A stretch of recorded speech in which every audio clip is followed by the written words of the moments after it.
Ya, udah kelihatan belum ya? Udah ya? Sudah, Dok. Oke, kita mulai ya. Pagi hari ini kita bahasnya soal komunikasi dan etiket ya. Komunikasi kemarin rasanya udah jelas ya. Kemarin kan udah banyak dibahas bahwa komunikasi itu harus ada dua arah. Harus penerima informasi itu harus paham isi informasi yang kita sampaikan sehingga mereka memberikan feedback. Ya, jadi harus ada feedback. Kalau nggak ada feedback, berarti komunikasinya tidak berhasil. Udah paham ya? Dan itu nantinya akan kita pakai waktu kita praktek. Ya, jadi pasien tuh harus ada feedback. Oh iya, jadi saya begini. Jadi sakit saya begini dok. Jadi saya harus begini dok. Itu harus ada feedback. Kalau nggak ada feedback, berarti komunikasinya belum maksimal. Harus diberikan bahan komunikasi yang bisa membuat pasien lebih mengerti. Intinya begitu ya untuk komunikasi.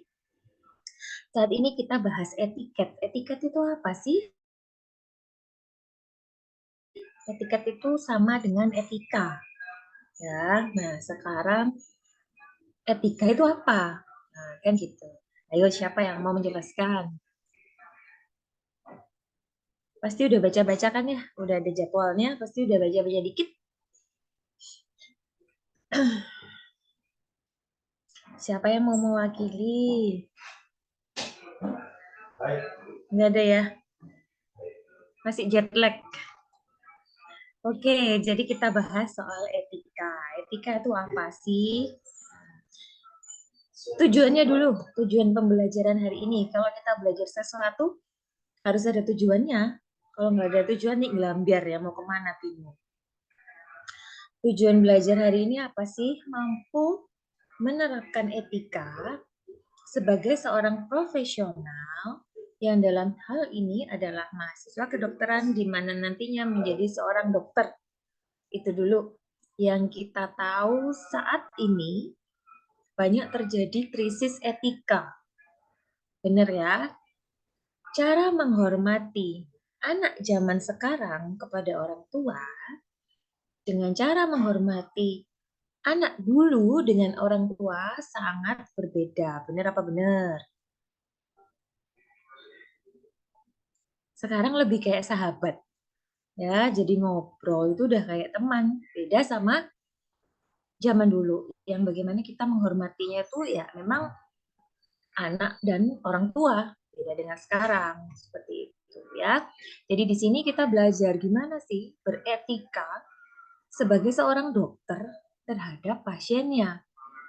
Nah, kita belajar dulu sih apa namanya itu norma.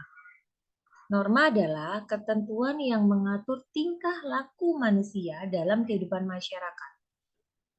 Kita nggak usah diajari, nggak ada undang-undangnya.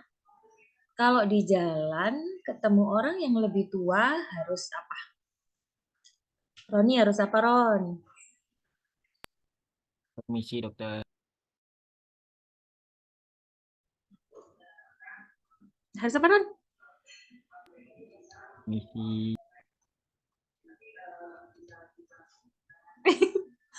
Roni ketawa-ketawa nggak ada haya di situ. Ayo. Harus apa?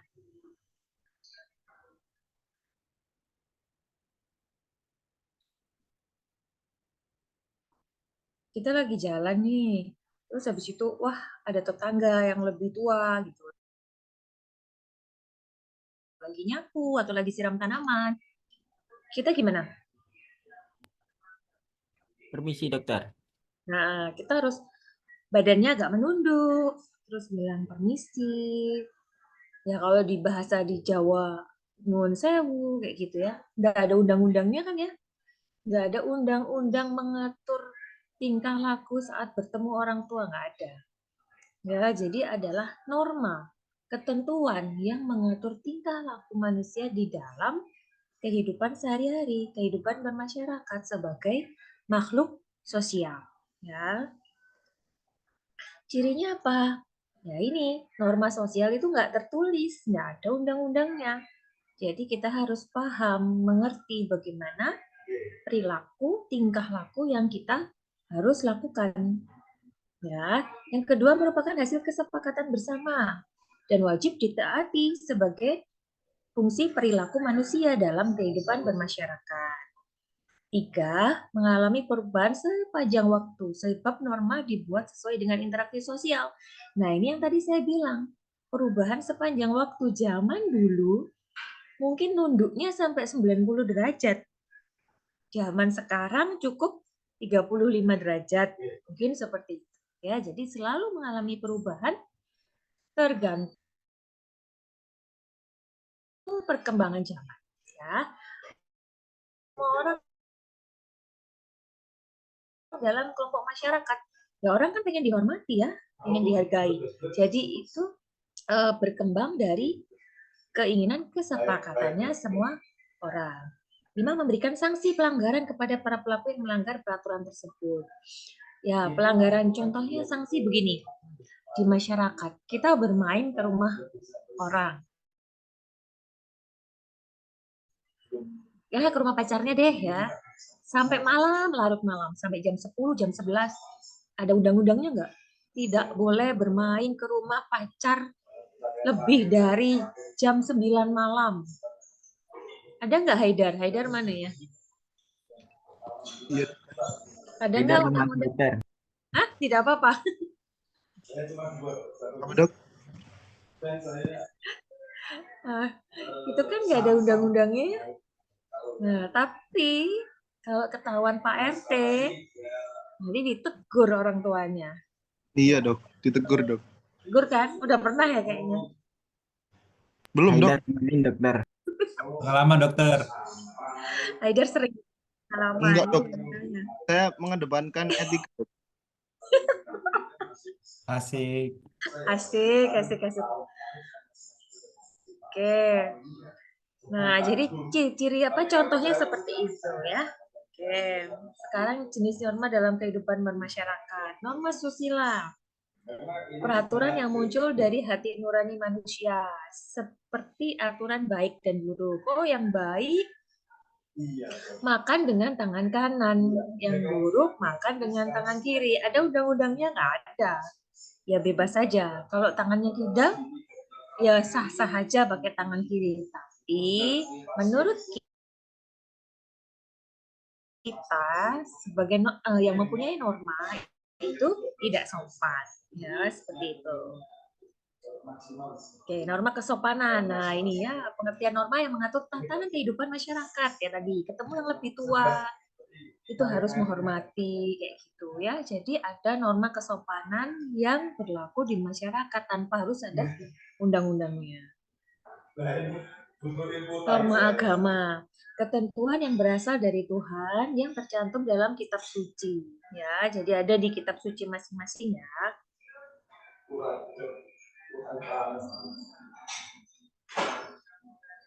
Oke.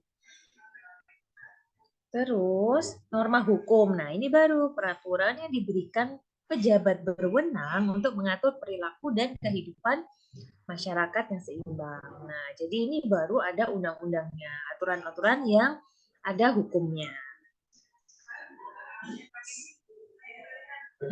Kita balik lagi. Pengertian etika. Etika itu berasal dari bahasa Yunani. Banyak artinya. Yang kita ambil adalah yang artinya adat kebiasaan. Etika adalah kebiasaan. Jadi kalau kebiasaan yang jelek harus diubah menjadi yang baik. Karena itu bisa karena terbiasa. Nah, yang biasanya lewat dosennya, lewat fakultas lain, selonong-selonong aja, diubah kebiasaannya. Tunjukkan bahwa mahasiswa FK memiliki etika, ya nunduk, senyum, permisi, dan lain sebagainya. Ya, kalau nggak biasa gitu dibiasakan. Ya, oke. Etika juga adalah ilmu tentang apa yang baik dan apa yang buruk dan tentang hak dan kewajiban moral atau akhlak. Ya, kumpulan asas atau nilai yang berkenaan dengan akhlak, nilai mengenai benar dan salah yang dianut suatu golongan atau masyarakat, etika mencangkup analisis dan penerapan konsep, yaitu tadi benar, salah, baik, buruk, dan sebuah tanggung jawab. Ya. Nah, etika itu apa sih? Etika adalah cabang filsafat yang berbicara mengenai nilai dan norma moral yang menentukan perilaku manusia dalam hidupnya. Nah, etika ini mencerminkan kepribadian seseorang karena tercermin dalam perilaku sehari-hari di dalam hidupnya. Ya.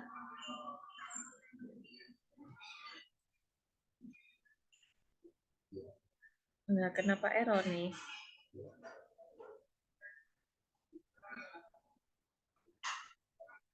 Ya. Nah, sekarang kita hubungkan nih dengan profesi kita. Nah, kita arahnya kan menjadi seorang dokter ya. Nah, dari profesi itu mempunyai dua pengertian, yaitu memiliki janji atau ikrar dan pekerjaan. Ya, ini profesional ya, profesional arti profesi. Kita sangkutkan dengan etika ya nanti ya. Nah, sekarang etika profesi berarti sikap etis sebagai bagian integral dari sikap hidup dalam menjalankan kehidupan sebagai pengemban profesi. Jadi kita nanti akan mengemban sebuah profesi yang pastinya profesi itu terikat erat dengan sebuah etika profesi. Nah, itu harus dijunjung tinggi, harus diperhatikan karena akan berkaitan dengan banyak orang. Ya, etika profesi berkaitan dengan bidang pekerjaan yang telah dilakukan seseorang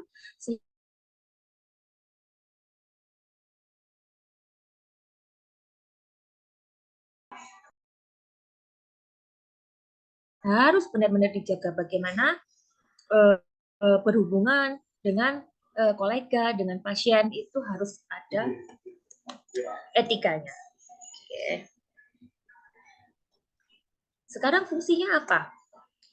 Satu, menjelaskan dan menetapkan tanggung jawab kepada para profesional, lembaga, organisasi, industri, negara, dan masyarakat umum. Dua, membantu para profesional dalam menentukan apa yang harus mereka perbuat. Jadi etika profesi itu sebagai acuan bahwa kita harus seperti apa ya dalam melaksanakan pekerjaan kita. Ketiga, menjaga reputasi atau nama baik. Yang keempat, mencerminkan atau pengharapan dari komunitasnya yang menjamin pelaksanaan kode etik tersebut dalam pelayanannya.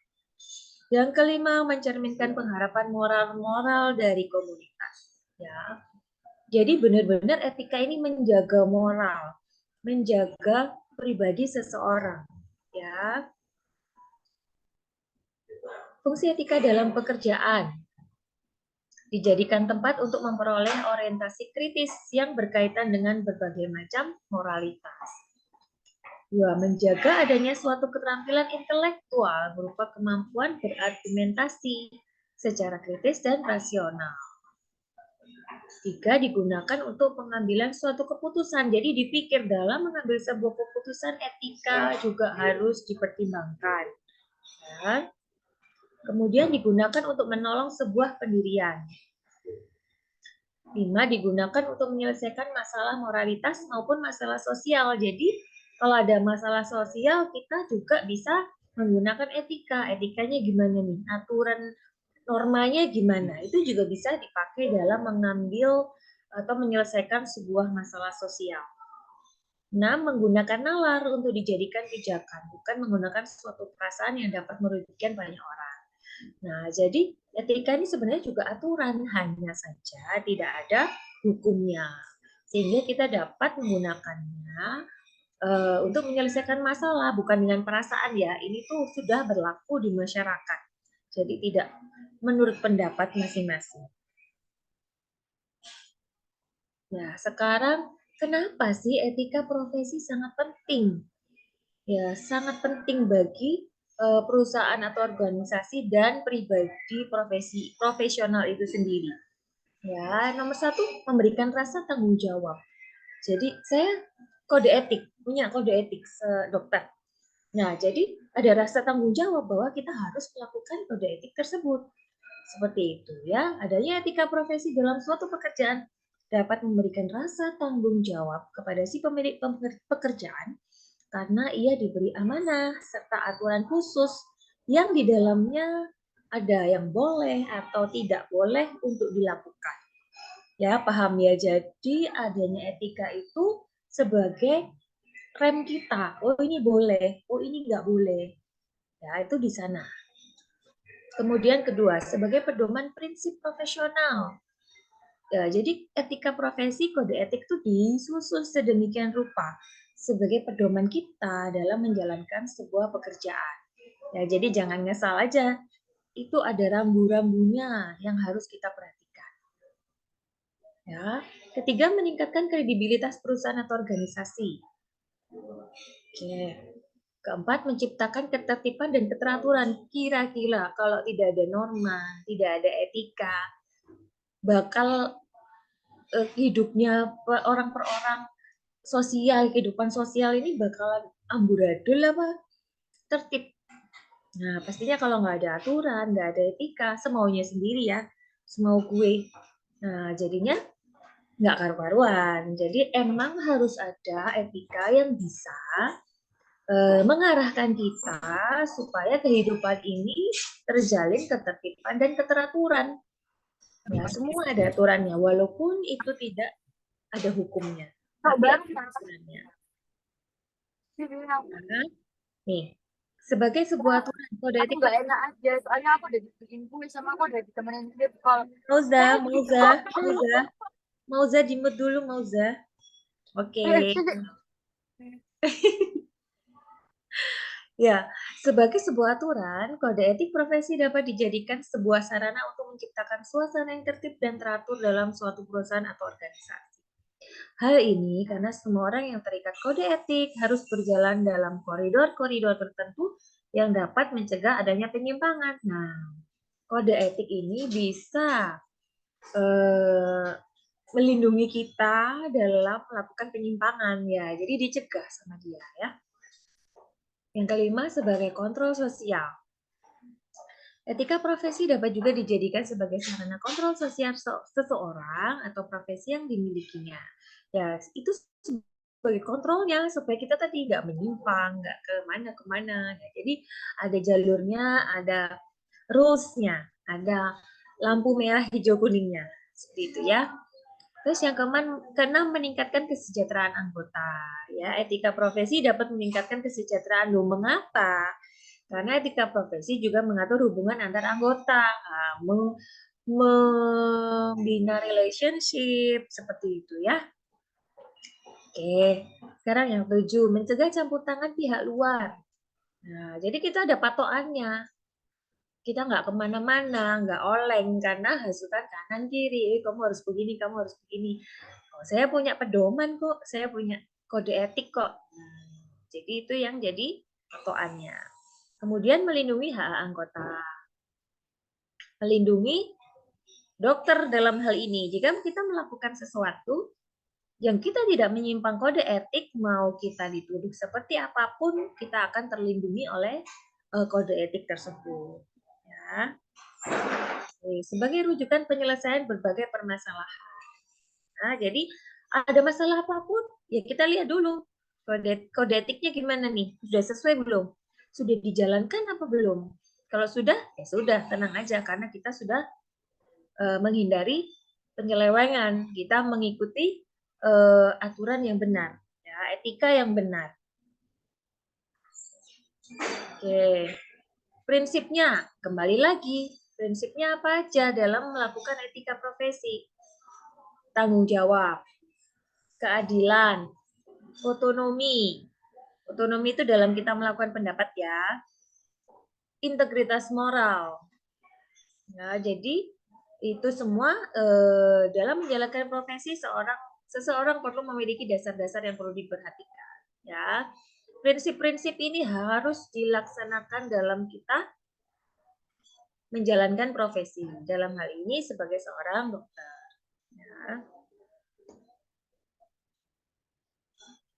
Nah, kode etik. Nah, kode etik profesi merupakan suatu tatanan etika yang telah disepakati oleh suatu kelompok tertentu. Kode etik umumnya termasuk dalam norma sosial. Namun, bila ada kode etik yang memiliki sanksi yang berat, maka masuk dalam hukum. Jadi beda ya. Nah, kalau kode etik sudah berkaitan yang berat, itu akan masuk ke norma hukum.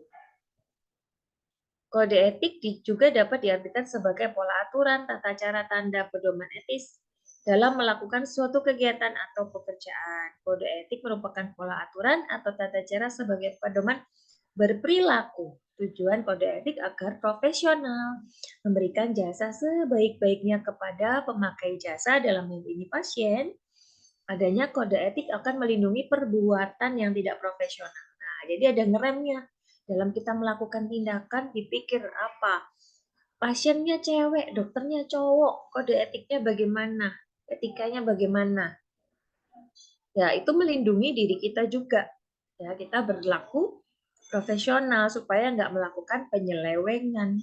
Ya, oke.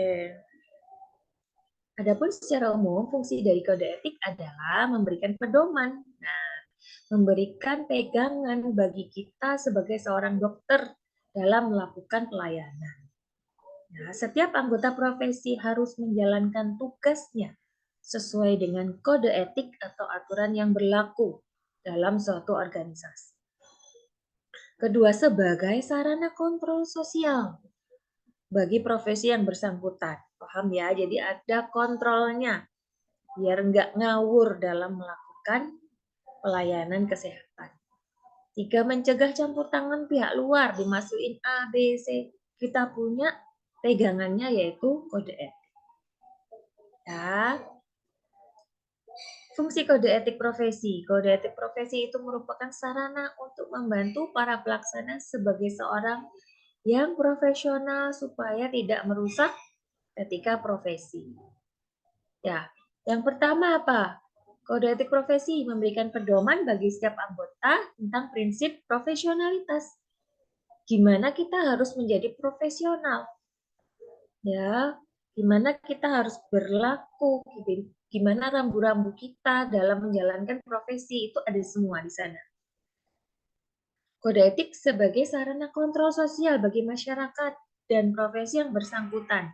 Maksudnya adalah bahwa etika profesi dapat memberikan suatu pengetahuan kepada masyarakat agar juga dapat memahami arti pentingnya suatu profesi. Ya. Kode etik profesi mencegah campur tangan dari pihak luar. Ya. Oke. Nah, intinya semua profesional adalah satu, mempunyai knowledge dan skill, itu satu. Jadi selama kuliah ini 6 tahun ini, ya 5 sampai 6 tahun, itu knowledge dan skill akan diasah. Yang kedua, berpegang pada prinsip etika. Nah, itu kalian harus melihat kode etik kedokteran. Yang ketiga, harus berorientasi pada pelayan. Intinya yang dipegang adalah etika dan norma, karena itu adalah aturan rambu-rambu yang dapat mencegah kita melakukan penyelewengan, walau itu tidak tertulis di dalam hukum. Ya, oke, sudah selesai, cepat ya. Ada pertanyaan sampai sini? Krishna mana Krishna? Krishna ngantuk nih Krishna kayaknya. Loh, enggak dokter, saya mengamati dengan seksama dokter. Mengamati. Oke, sip. Siapa ya? Aku tak cari yang ngantuk ah.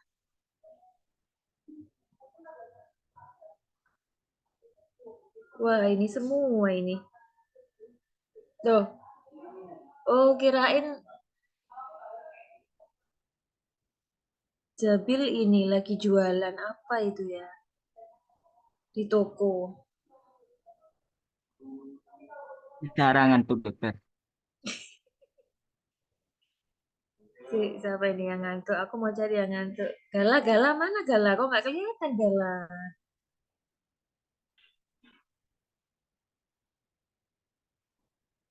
Abel, Abel mana Abel? Kelihatan awan-awan pinknya aja Abel ini. Oh ya, ini baru kelihatan.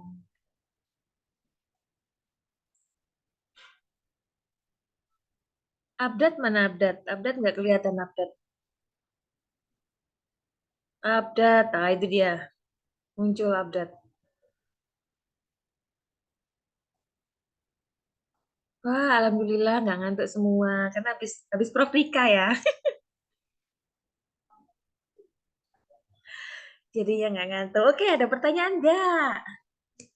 Udah jelas lah ya, kalau etika itu yang penting perilaku dalam bermasyarakat, perilaku kepada pasien, perilaku kepada lingkungan sekitar, kepada orang tua, kepada kolega, itu harus diperhatikan. Dan sekarang ada pergeseran bahwa anak muda sekarang tidak sama dengan yang dulu.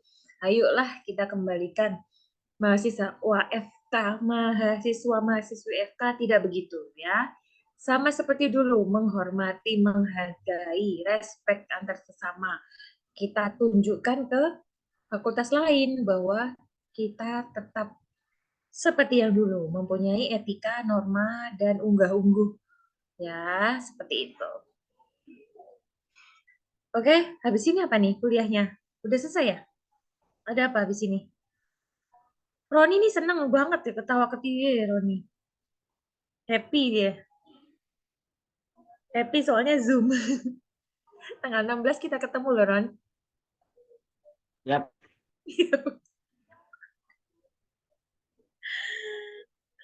Oke, nggak ada pertanyaan ya. Saya kiri ya. Nanti ujiannya harus bisa loh ya. Ujiannya CBT loh. Ya, oke, terima kasih semuanya atas kuliah hari ini. Semoga bermanfaat, direnungkan, diresapi, dan diterapkan. Ya, paling enggak di lingkungan FK dulu deh, di lingkungan terkecil kita. Ya, di lingkungan FK dulu, nanti kalau sudah baru menyebar ke fakultas lain, ya. Dan ini dalam waktu dekat kan kita mau ada disnatalis nih. Nah, kita harus tunjukin nih etikanya seperti apa. Nah, normanya seperti apa kalau kita berhadapan dengan orang lain seperti itu. Oke, saya akhiri ya. Wassalamualaikum warahmatullahi wabarakatuh.